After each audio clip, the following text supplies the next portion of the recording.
Bueno, vamos dando la bienvenida a este live nuevamente. Entonces, va llegando nuevas personas. De antemano les quiero dar las gracias a todos por llegar. El día de hoy vamos a estar con una invitada muy especial, quien es la escritora y periodista Claudia Palacios, quien muy pronto estará con nosotros. Entonces, pues nada, mientras tanto quisiera que nos vayan escribiendo qué preguntas tendrían, qué comentarios, y ya después daremos continuidad al live. Entonces quisiera que me vayan contando cómo va esta cuarentena para ustedes mientras le damos la bienvenida a nuestra invitada.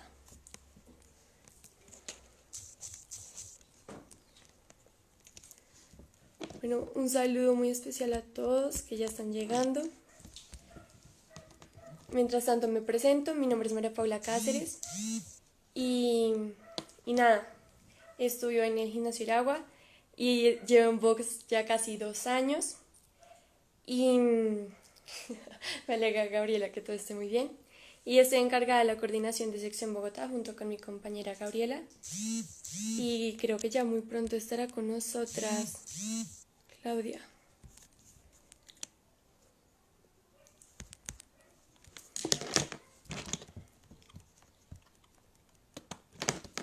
Espera un segundo.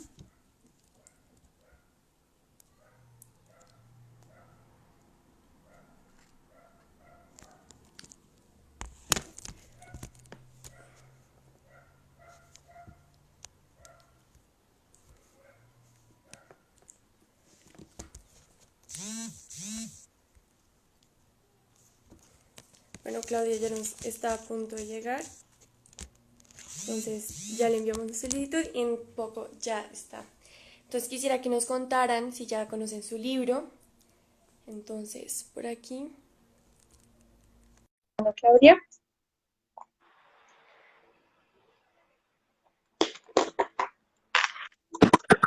Hola, Claudia. Claudia, no sé si es mi dispositivo. ¿Puedes volver a hablar? ¿Estás oyendo? Sí, ya, mejor. ¿Cómo estás? Bien, gracias. Bueno, Claudia, te damos la bienvenida a nuestro en vivo acá con nuestros seguidores para Vox Nostra, una revista hecha para los jóvenes y por jóvenes. Entonces, bueno, me gustaría empezar hablando sobre para ti, ¿qué es En Brujas? Tu obra por la que hoy estamos acá hablando. Vale, pero antes quiero pedirte por favor que me recuerdes tu nombre porque te tengo Claro. registrada, pero no sé tu nombre. Mira, mi nombre es María Paula Cáceres Hernández y bueno, estoy en Vox desde hace 2 años y me encargo de la coordinación de la sección Bogotá. Bueno, un saludo a las que se han conectado. Pues En Brujas es mi más reciente libro. Aquí pueden ver la portada. Yo tengo Desde acá.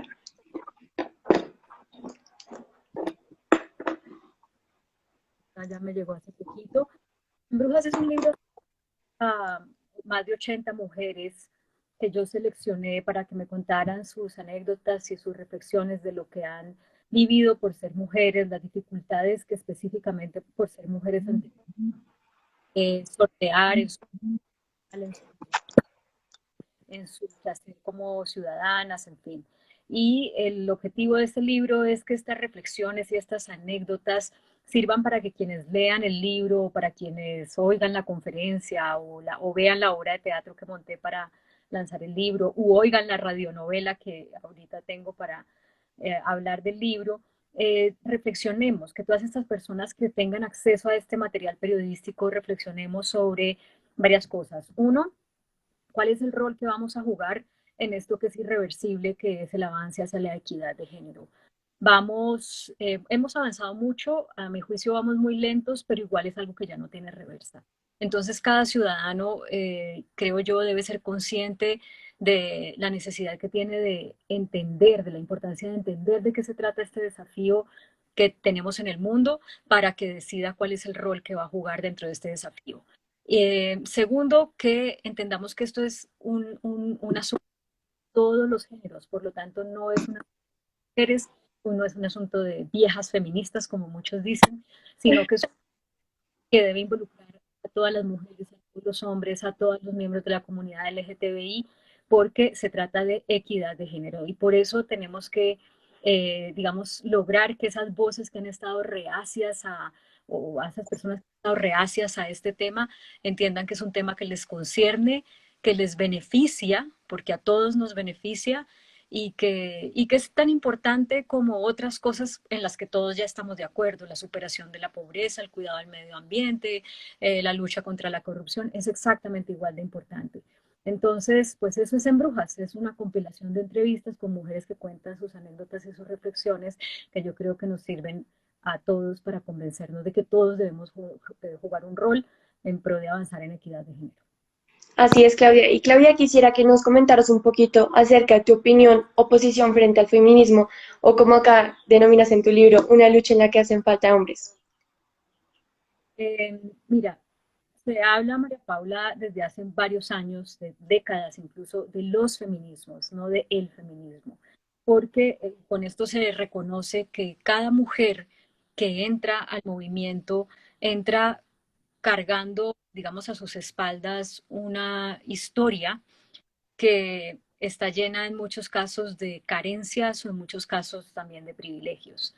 Y que desde esas carencias y desde esos privilegios todas podemos aportarle al feminismo, pero esas diferencias en el contexto sociocultural, socioeconómico y bueno, anecdótico en general de las mujeres hace que en muchas ocasiones las mismas mujeres que se consideran feministas tengan entre ellas puntos de vista distintos sobre temas, sobre los mismos temas y unas coincidencias sobre temas que son claves para el feminismo. Entonces, Claro. una es Eh, difícil Claudia, ¿te podrías acercar al micrófono? Es que se te va un poco la voz. te decía entonces que por esa postura sobre el feminismo es difícil, digamos, no es viable porque no hay un feminismo, hay varios feminismos. Pero más allá de eso, y toda esta gente que ve en el feminismo o que ve al feminismo como una cosa que es un que responde a un estereotipo estigmatizado, como mujeres histéricas, bravas, antes, feas, sin marido, lesbianas, en Claro. fin, es obviamente todo eso es resultado de la ignorancia sobre lo que este movimiento que comprende varios tipos de feminismo y le hace mucho daño al avance en equidad de género, porque mucha gente se cierra la posibilidad de ver, entender, oír sobre equidad, porque es una cosa de esas feministas de las que piensa todas.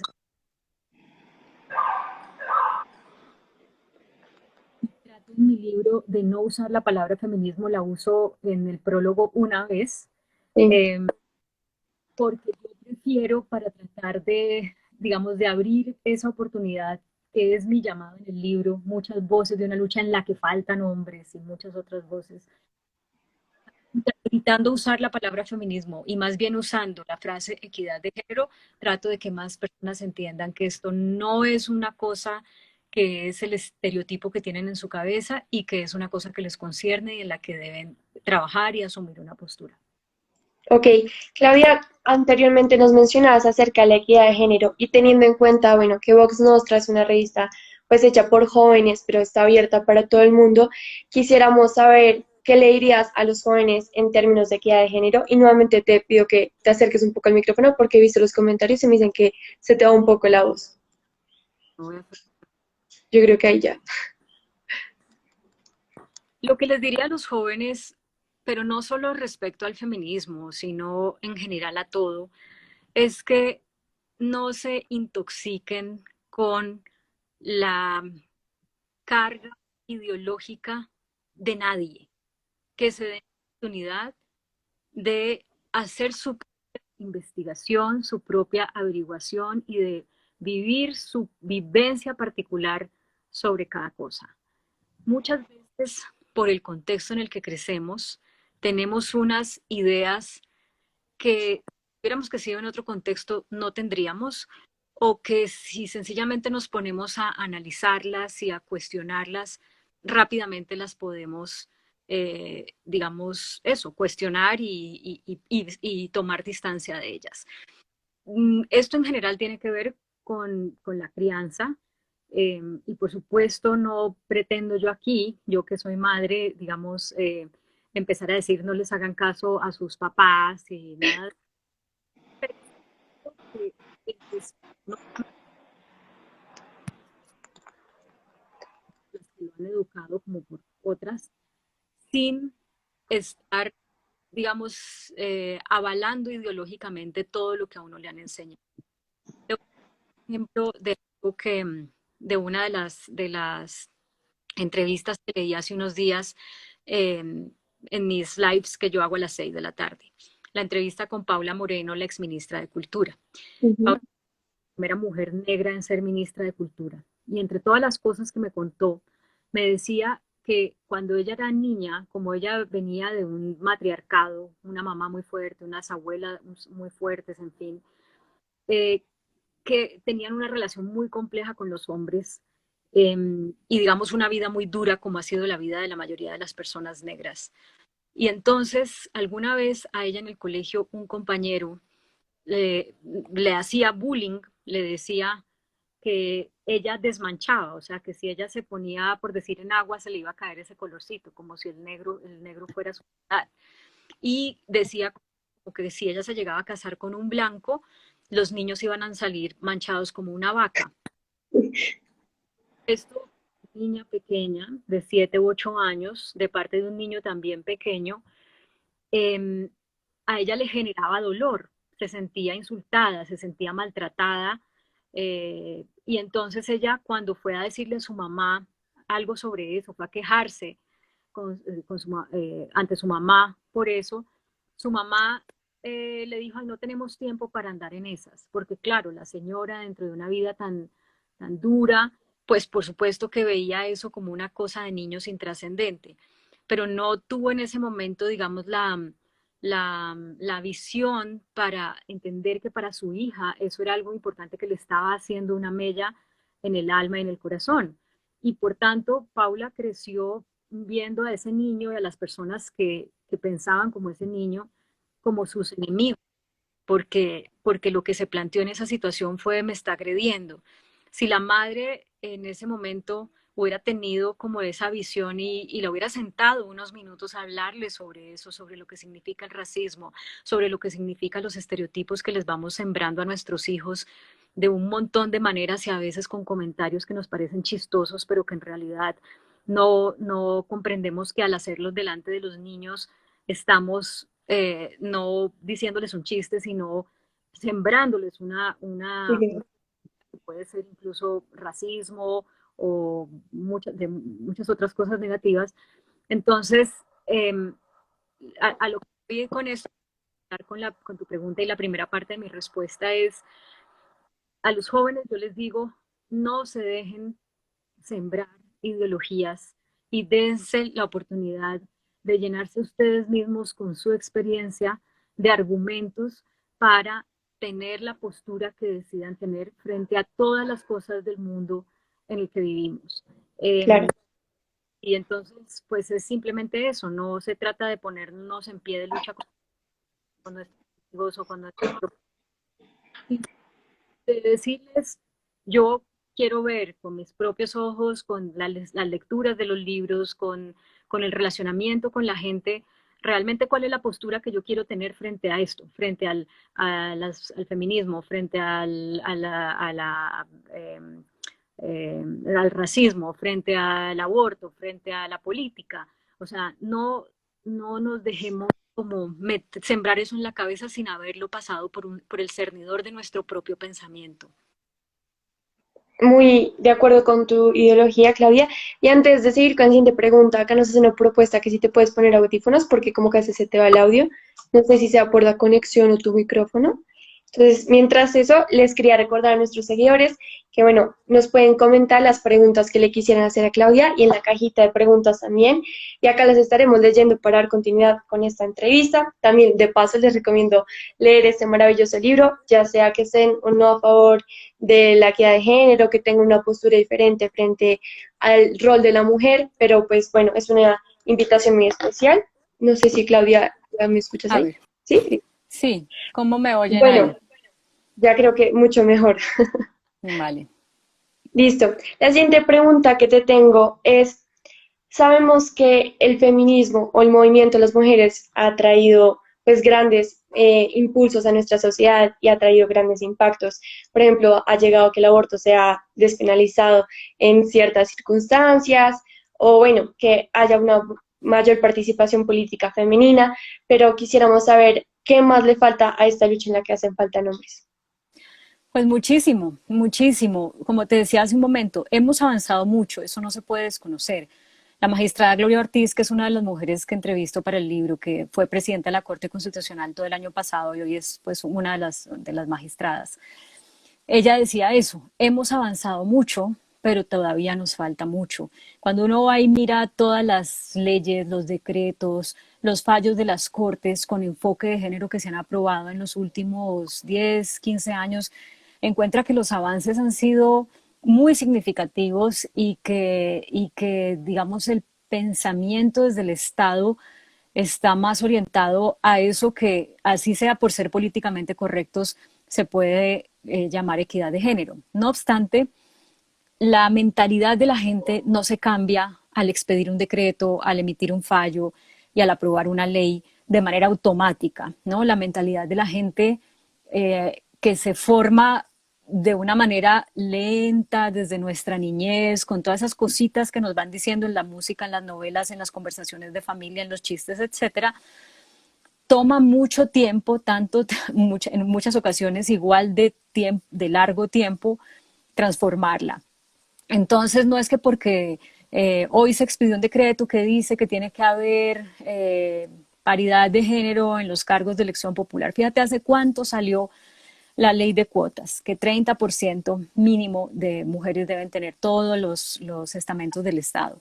Y eso sigue siendo todavía, eso todavía no se cumple, o sea, se cumple a veces y se cumple a veces por simplemente llenar el requisito.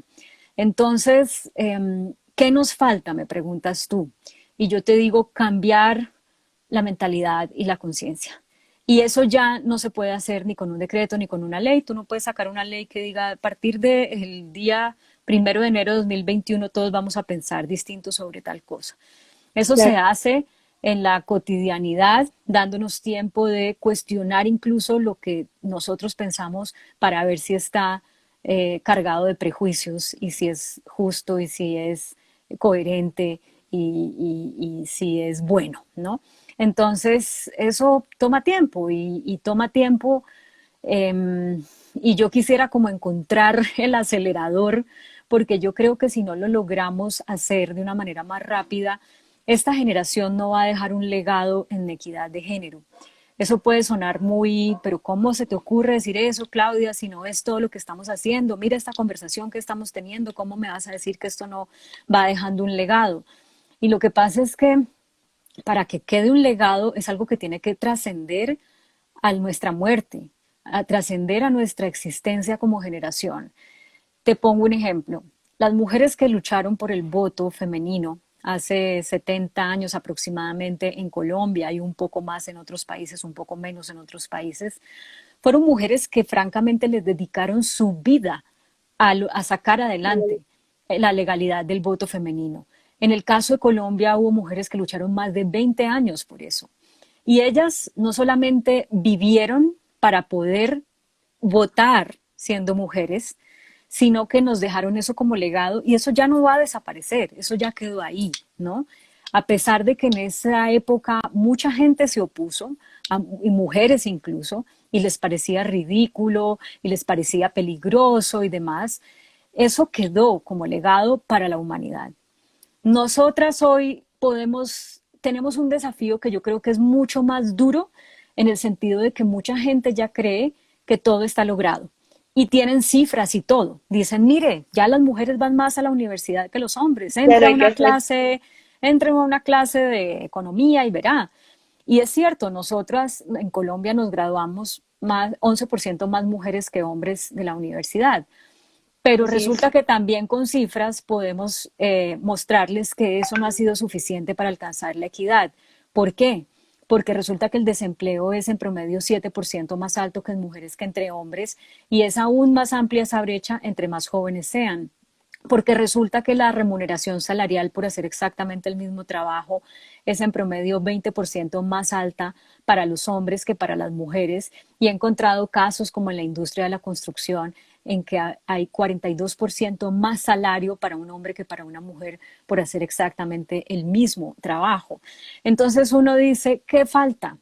Pues falta que cambiemos nuestra mentalidad para que cuando un empleador, una jefa o jefe de recursos humanos está contratando personal y le llega una mujer con una hoja de vida excelente y no vaya a tomar la decisión de no contratarla porque como está joven y como se acaba de casar, de pronto queda en embarazo y me va a tocar pagarle 4 meses de licencia de maternidad. Entonces, uno que dice ahí, entonces que las mujeres dejen de tener hijos. No, no es que las mujeres dejen de tener hijos, es que la empresa las empresas en general creen unas condiciones para que al momento en que tanto una mujer como un hombre de esa empresa tengan hijos, el impacto en la vida del trabajador o trabajadora sea exactamente el mismo. Es decir, que no porque sea la mujer la que tiene el hijo, entonces 4 meses de licencia de maternidad, pero al hombre que tiene el hijo, entonces solo una semana por cumplir la ley y ya. Si le dan a una mujer 4 meses, pues denle el mismo tiempo de licencia de paternidad al hombre y así se va a acabar la excusa de que si es un hombre, entonces no nos toca pagarle una licencia de paternidad. Cosas así. Pero eso ya no se hace con que haya simplemente leyes y decretos, aunque lo de la licencia de paternidad sí ha sido objeto de, sí Sí. puede ser objeto de regulación a través de ley, pero se hace cambiando la mentalidad, se hace con que la gente, los empresarios cuando hacen sus cuentas, cuenten que tener familias, trabajadores felices, hombres que sean buenos padres, que tengan tiempo para estar en su casa, también es un activo a favor de la productividad de ese trabajador en esa empresa, de la permanencia de ese trabajador en esa empresa. Entonces no todo se puede medir en términos del centavo, sino de cualitativamente cómo la equidad de género beneficia una organización como una empresa y como pues desde el ámbito académico, desde el ámbito gubernamental. Y para eso lo que nos falta es pues cambiar la mentalidad. Así es. No, y de hecho que en los comentarios nos dicen que la solución y el acelerador que tú quisieras tener está en nuestra cultura, en la educación, y pues yo aporto que en la familia también, que es donde pues aprendemos muchas de las cosas que no nos van a enseñar en un colegio ni en una universidad. Desde ahí tenemos que emprender, pues que la gente entienda que la equidad de género es importante. Acá un seguidor nos hace la siguiente pregunta, que es, ¿con cuál de las entrevistas que hiciste en este libro te has sentido más identificada? Pues justamente les mencionaba ahorita las luchadoras por el voto femenino y, y entonces por eso la entrevista, que es la primera del libro, que es a la mujer de más edad que está en el libro, que es María Teresa Arizabaleta, una de las mujeres que hizo parte de esa lucha, es la que a mí más me inspira. Digamos, me puedo sentir identificada con muchas de las mujeres y con algunas partes de muchas de las mujeres que entrevisté o de todas, pero la que a mí me inspira más es la de María Teresa Arizabaleta, por lo que les decía hace un ratito. Ella, ella y otras mujeres lucharon más de 20 años por el voto y vivieron para votar y para dejárnoslo como legado. Y en el caso de ella, casi 50 años después de eso, ella sigue luchando por la equidad de género. Entonces, ella dice con mucha contundencia, esto no se ha acabado, todavía falta mucho. Y ella de alguna manera es mi inspiración para que si yo en el día a día tengo que tener muchas conversaciones sobre equidad de género con diferentes personas a mi alrededor, no coja el camino fácil de decir, ay, no, qué cansancio, otra vez me toca decir esto, otra vez tengo que decirle a mi esposo tal cosa, otra vez a mi hijo tal cosa, otra vez al mi jefe tal vaina, otra vez a mi compañero de trabajo tal otra vez a mi, no sé, a un transeúnte, a un taxista, porque eso puede, es claro que puede agotar, a veces puede dar lugar a discusiones. La idea es hacerlo desde el amor, desde el respeto, desde el civismo, pero a veces puede dar lugar a discusiones en las que uno dice, ay, ¿vale la pena o no vale la pena? Y resulta que sí vale la pena, porque esa es, creo yo, la única manera como nosotros como generación podemos dejar un legado, vivir para disfrutarlo y dejárselo a las siguientes generaciones. Si uno ante una situación de inequidad, digamos en la casa, que no sé, que uno siente que uno está haciendo más trabajo que el doméstico, que el esposo, o que los hijos, y que están en capacidad de hacerlo, pues uno eh, puede decir, ay, bueno, igual yo lo puedo hacer, igual yo lo hago, yo soy buena haciéndolo, igual ellos cuando lo hacen lo dejan mal hecho y entonces me toca a mí terminarles el trabajo. Uno se puede llenar de excusas para no tener la conversación de, venga que a usted le toca hacer esto y le voy a decir por qué si es que no me ha entendido. Y si al día siguiente pasa lo mismo, vuelve y repite y vuelve y repite y eso puede llegar a desgastar. Pero si uno no lo hace, uno no está cambiando a esos hombres que lo acompañan a uno en la vida. Y si uno Así no es. es capaz digamos, de ponerse a prueba uno mismo, que está consciente de estos temas, para, para sembrar esa semilla y lograr esa transformación en los seres que uno ama, cómo sale uno a dar estas entrevistas como la que yo te estoy dando o a publicar un libro diciéndoles a todos luchen por esto cuando yo no soy capaz de dar mis propias luchas en el día a día, por pequeñitas que parezcan. Entonces, pues sí, es eso. Claro, no, concuerdo contigo. Y bueno, ahora cambiando un poco más de tema, quisiéramos saber si para usted personajes como Marta Lucía Ramírez, la primera vicepresidenta de Colombia, o la alcaldesa Claudia López, la primera alcaldesa mujer de Bogotá, son figuras que representan al movimiento feminista y representan un avance en la política, pues ya que demuestran la participación femenina en esta. Tengo entendido que en su libro también entrevistó a Marta Lucía Ramírez y también recuerdo una pregunta, no me acuerdo a quién la hiciste, que hablaba sobre qué opinaba si Marta Lucía representaba o no a las mujeres feministas o a las mujeres en general de Colombia. Y le contestaban que no, pero Marta Lucía le decía que le parecía bastante injusto que pensaran así ella. Entonces quisiera saber cuál es tu postura frente a eso, Claudia. Como te dije ahorita, María Paula, no hay un feminismo, sino que hay los feminismos. Entonces, sería muy difícil, pues, pretender que una mujer nos represente a todas. Ni Marta Lucía Ramírez representa a todas, ni Claudia López representa a todas, ni tú representas a todas las mujeres de tu generación, ni yo a todas las mías, ni a todas las periodistas, las de la mía, ni a todas las periodistas. O sea, nadie puede representar a todo el mundo, empezando por ahí. Entonces, em, yo creo, pues, digamos, muy claro que Claudia López está más alineada dentro de lo que es el feminismo activista que se conoce, digamos, a través de las redes, en las manifestaciones, ese tipo de cosas así. Creo que está, digamos, es más afín ideológicamente a ese tipo de vivencia del feminismo, ¿no? No obstante, yo no podría decir que Marta Lucía Ramírez no es feminista. Yo sé que por esto me pueden caer encima las feministas más del activismo, porque de hecho muchas de ellas, y en el libro hay varias que lo dicen, pues no pueden con la figura de la vicepresidenta, o no de la vicepresidenta, sino de Marta Lucía Ramírez en general. Y yo, la verdad y por eso lo dije en una columna hace poquito de las que yo escribo en el periódico El Tiempo, pues si uno mira la carrera de ella e investiga, pues se da cuenta que ella es una mujer que ha trabajado muchísimo por el país y ha trabajado muchísimo por las mujeres. Y de hecho, durante esos años en que ella no estuvo haciendo política en un cargo público, su principal actividad fue el empoderamiento económico. No me acuerdo de cuántas mujeres, no sé si eran 100.000 o 10.000, no me acuerdo, pero en eso fue que ella trabajó. Y yo no puedo decir que eso no es feminismo. Eso, o sea, empoderar a las mujeres económicamente, buscar que puedan ser autónomas para sostenerse, es un paso indispensable para que cualquier mujer pueda vivir coherentemente con los principios del feminismo, que son tomar sus propias decisiones sobre todo en ella en general, con quién estar, con quién no estar, cuántos hijos tener o no tener hijos, en dónde trabajar. Es decir, no existe la posibilidad de lograr todo eso si uno no es independiente económicamente, si uno no se sustenta por uno solo.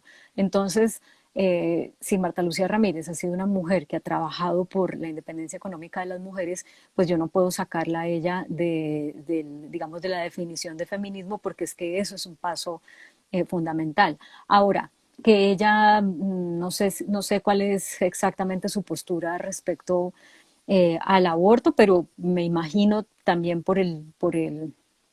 pues por su ideología, que es más hacia la centroderecha que no es hacia la izquierda, obviamente, pues seguramente no va a estar de acuerdo con el aborto hasta el 9º mes de gestación y en cualquier caso, ¿no?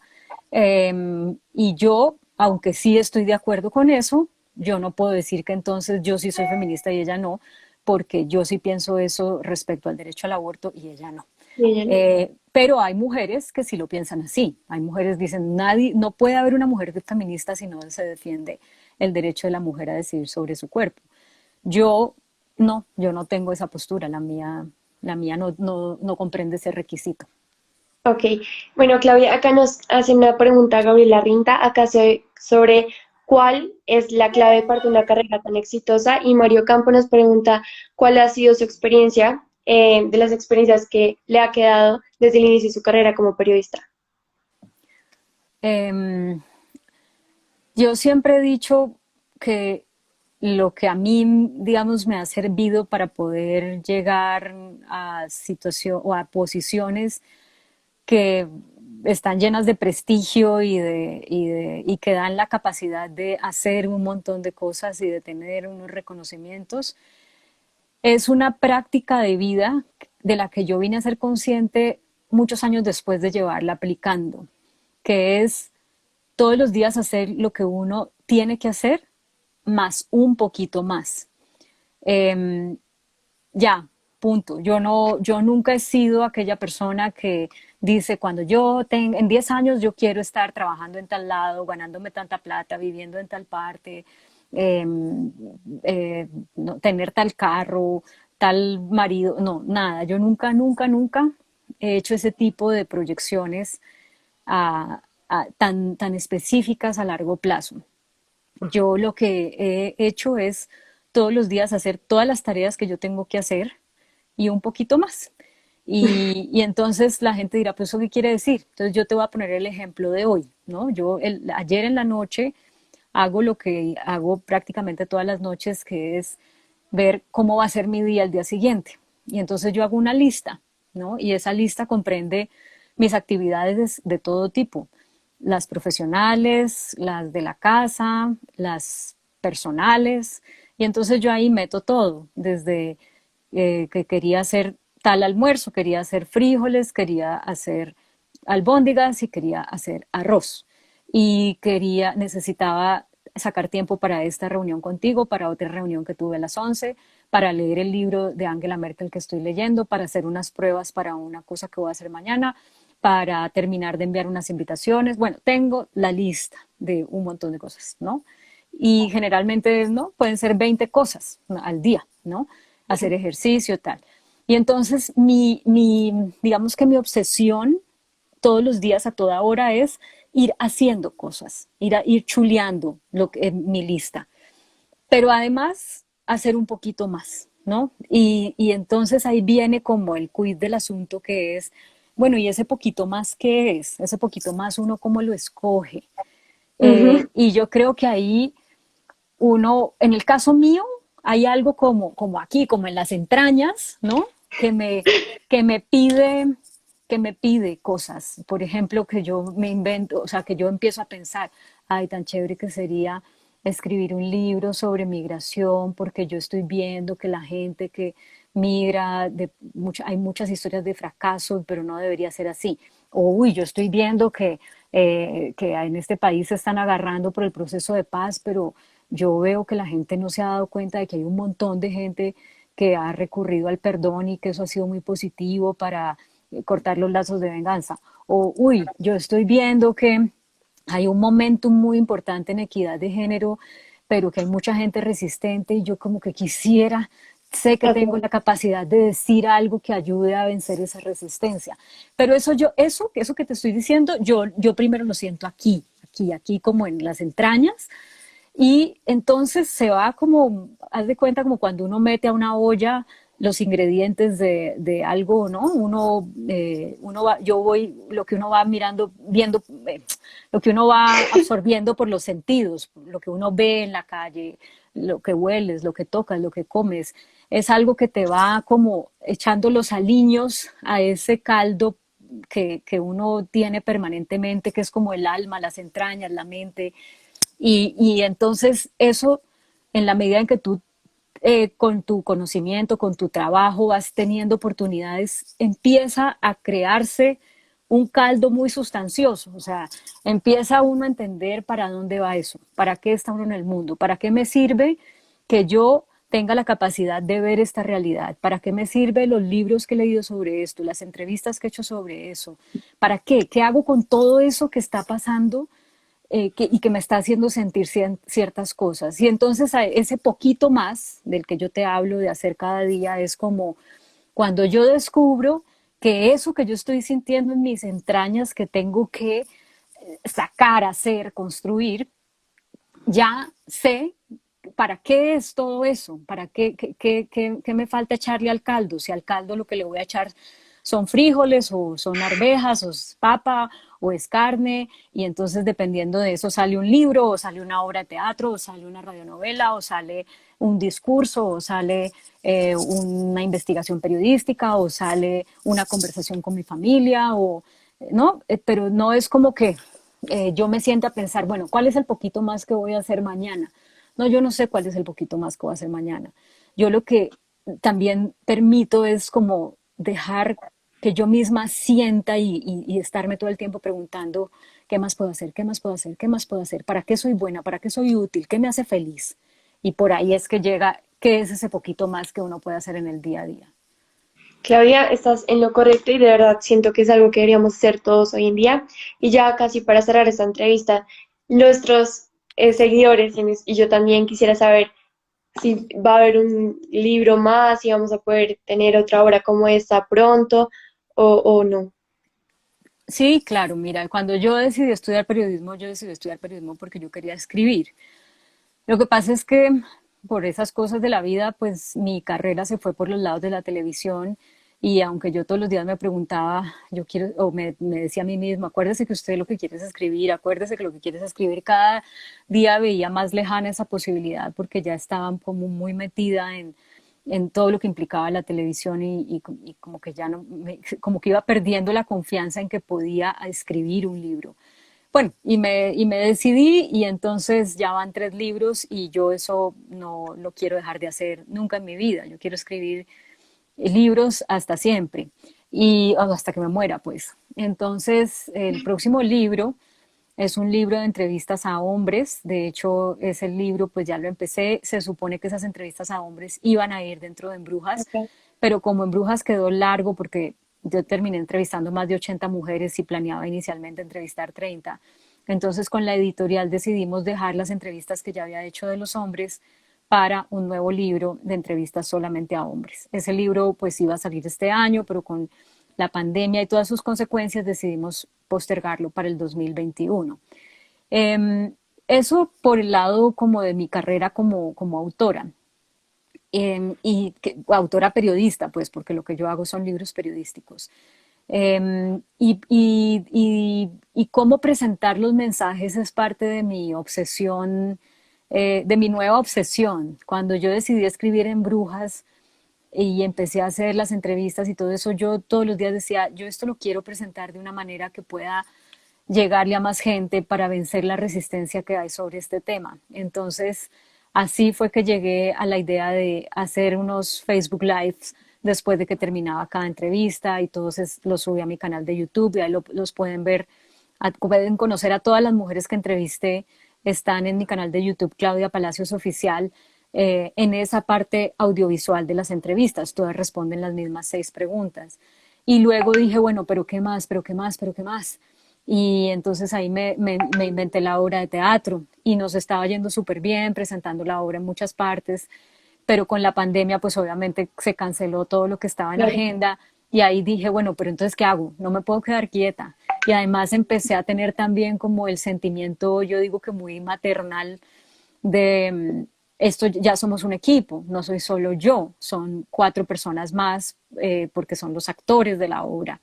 Y ellos como actores pues son aún más afectados por el confinamiento, pues porque definitivamente La los crisis. espectáculos públicos será lo último que se reanude después de que todo esto pase, entonces van a estar muchos meses sin ingresos. Entonces también pensando en eso, no solamente en cómo doy el mensaje en Brujas a pesar de que ya no puedo hacer la obra de teatro, sino cómo hago para que estas personas que estaban ilusionadas del trabajo que estaban teniendo gracias a esa gestión que yo estaba haciendo y a esa idea loca que tuve de hacer una obra de teatro, cómo hago para que a ellas no se les muera esa ilusión, ¿no?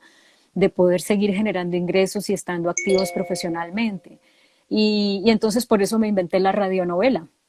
Y la radionovela, pues voy a hacer una prueba privada mañana y si sale bien, pues entonces ya la empezaré a comercializar. Y entonces vendrá seguramente con el libro de hombres esos mismos formatos, vendrá una obra de teatro, vendrá una radionovela o vendrá un podcast o en fin, pero sí, es lo que yo quiero seguir haciendo, o sea, seguir creando contenidos para entregarle a la gente mensajes y argumentos de temas que yo creo que son importantes para tener una mejor sociedad.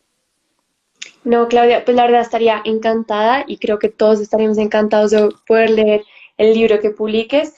Y bueno, lamentablemente se nos acaba el tiempo, pero pues quería agradecerte por este espacio. La verdad siento que como mujer aprendí muchas cosas en esta entrevista y nada, te deseo muchos éxitos en tu carrera, espero esta cuarentena vaya mucho mejor.